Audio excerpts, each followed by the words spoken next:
Hello dear students, welcome to Microtek channel. तो इस video में हम यहाँ पर एनर्जी बैंड डायग्राम के बारे में बात करेंगे। चार तरह के इंजीनियरिंग मटेरियल्स होते हैं: insulator, conductor, semi conductor and resistive materials. तो इसमें इंसुलेटर में करंट कैन नॉट फ्लो नहीं हो सकती है। उसमें क्यों नहीं करंट फ्लो हो सकती है, इसके एग्जाम्पल्स क्या हैं? जैसे प्लास्टिक की कवर इलेक्ट्रिक वायर पर चढ़ी होती है, तो उसमें ये एग्जाम्पल है इसका प्लास्टिक। तो इसमें करंट फ्लो नहीं होती। क्वेश्चन उठता है क्यों नहीं फ्लो होती है? प्लास्टिक जो मटेरियल होता है, हर एक मटेरियल का बैंड डायग्राम हमने बनाया हुआ है। बैंड डायग्राम का मतलब होता है कि किस बैंड में कितनी एनर्जी होती है। इसमें एनर्जी लेवल को बताता है। यहाँ पर एनर्जी जीरो है, सही कहें तो यहाँ पर जीरो है। यहाँ पर एनर्जी लेवल है, यहाँ से एनर्जी लेवल ऐसे बढ़ रहा है, सभी में एनर्जी लेवल यहाँ पर जा रहा है। एनर्जी लेवल्स हैं सभी के। तो ये है आपका, यहाँ से लेके यहाँ तक है बैलेंस बैंड। बैलेंस बैंड का मतलब जो आउटर मोस्ट इलेक्ट्रॉन जो होते हैं उसका हमने यहाँ पर बनाया, यहाँ तक है। आउटर मोस्ट में कितने इलेक्ट्रॉन्स होते हैं, ये बैलेंस बैंड कहलाता है। इसके बाद इन दोनों बैंड के बीच में कंडक्शन बैंड होता है। यदि यहाँ पर इलेक्ट्रॉन्स आ जाते हैं तो इसमें करंट फ्लो होती है कंडक्शन बैंड में, तब कंडक्ट करती है करंट। लेकिन जो है इसमें एनर्जी गैप होता है कंडक्शन बैंड और बैलेंस बैंड के बीच में। इतना गैप होता है, यहाँ से लेके यहाँ तक इतना गैप होता है। तो इसी को बोलते हैं forbidden energy gap. Forbidden energy gap या सिर्फ एनर्जी गैप बोल सकते हैं। तो ये एनर्जी गैप इसमें होता कितना होता है? इसमें बहुत ज्यादा जो है एनर्जी गैप होता 5 इलेक्ट्रॉन वोल्ट या 6 इलेक्ट्रॉन वोल्ट लिख सकते हैं। इसका जो है 5 इलेक्ट्रॉन वोल्ट से ज्यादा होता है। इतना एनर्जी गैप है कि प्लास्टिक के कवर में यदि शॉर्ट सर्किट भी हो जाता है, वायर के ऊपर कवर चढ़ी रहती है प्लास्टिक की, उसमें करंट नहीं फ्लो होगी।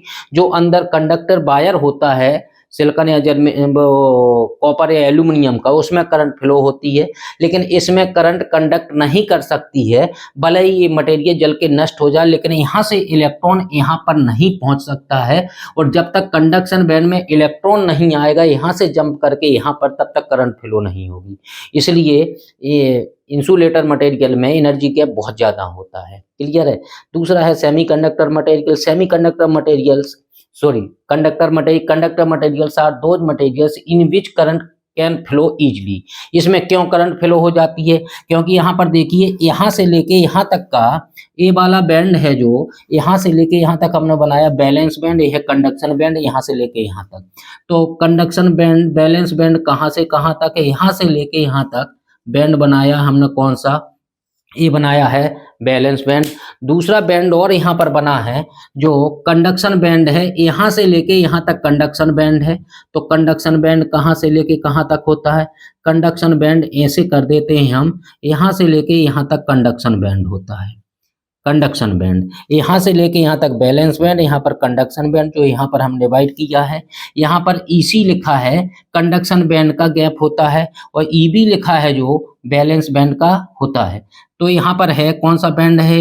ये कंडक्शन बैंड, ये कंडक्शन बैंड है, ये बैलेंस बैंड है। और बैलेंस बैंड और कंडक्शन बैंड क्या होगा यहाँ पर? यहाँ पर देखिए, दोनों कंडक्शन बैंड और बैलेंस बैंड दोनों ओवरलैप हो गए ईच अदर, एक दूसरे के ऊपर ओवरलैप हो गए। इसलिए इसमें मटेरियल्स में कंडक्शन बैंड में ऑलरेडी इलेक्ट्रॉन्स होते हैं, इसलिए जैसे ही सप्लाई देते हैं, एनर्जी प्रोवाइड कराते हैं, इस मटेरियल में कॉपर या एल्यूमिनियम इसके एग्जाम्पल होते हैं। कॉपर या फिर एल्यूमिनियम जो मोस्टली यूज किए जाते हैं, इसमें तुरंत करंट फ्लो हो जाती है, क्योंकि balance band conduction band overlap होते हैं ईच अदर। सेमीकंडक्टर मटेरियल का एग्जाम्पल है सिलिकॉन और जर्मेनियम। सिलिकॉन में क्या होता है? इसमें फॉरवर्ड एनर्जी गैप बहुत कम होता है, लगभग कितना? अप्रोक्सीमेटेड 1 इलेक्ट्रॉन वोल्ट के आसपास होता है। इसमें एनर्जी गैप होता ही नहीं है, जीरो होता है, ओवरलैप ईच अदर होते हैं। 1 इलेक्ट्रॉन वोल्ट होता है। सिलिकॉन में एनर्जी गैप कितना होता है? 1.21 इलेक्ट्रॉन वोल्ट कह सकते हैं हम। और जो है जर्मेनियम में कितना होता है? 0.72 इलेक्ट्रॉन वोल्ट होता है।